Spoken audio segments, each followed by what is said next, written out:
And then as far as the tech lift, we're a team of 7 people.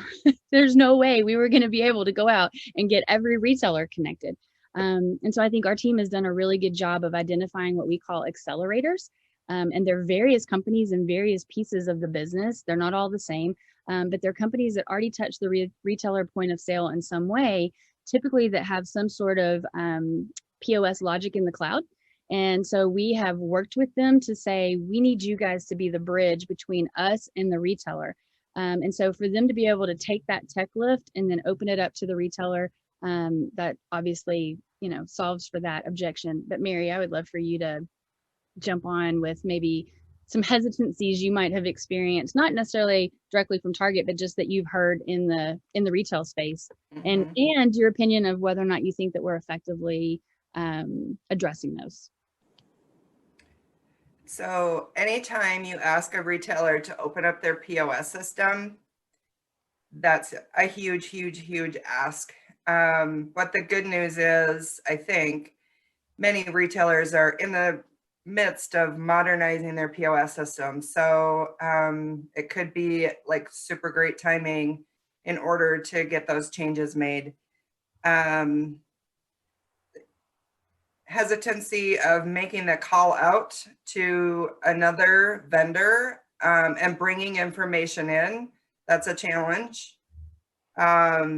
We don't want to open up our POS systems, and a retailer does not want to open up anything within their organization that's going to put them at risk for a possible, I'll say it, breach or something to that effect. So, the security is definitely number one.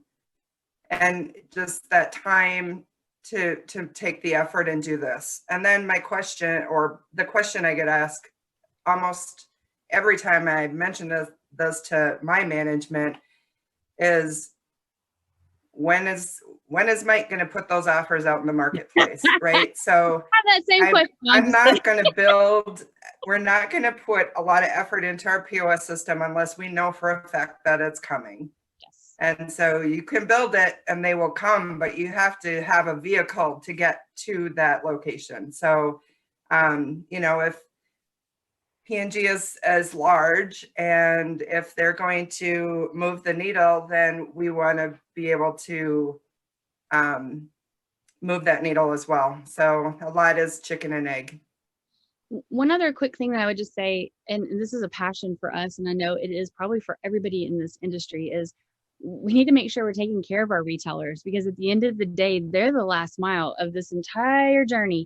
And so one of the things that we've been able to share with them is that we believe through this connection to the Coupon Bureau, this is hopefully going to be the last ask. We're trying to future-proof them so that in the future, if new technology comes available, we would be able to either source it through those pipes that we've already established. Those changes could happen at the provider level. Those changes could happen inside of, the Bureau databases if they needed to. But that we're hoping that this is our last ask for a while. So, and we're working with some other partners like GS1 to say, Mary, do you need Digital Link, this new standard, that's coming from GS1? It doesn't even have anything to do with coupons, but if so, let me make sure my accelerator partners know what that is and be able to help bake some of that stuff in.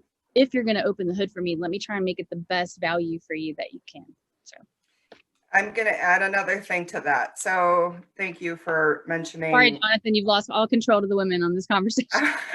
Thank you for, you just spurred a thought of mine. So the other, tough thing is the manufacturer going to make sure that these offers are set up correctly?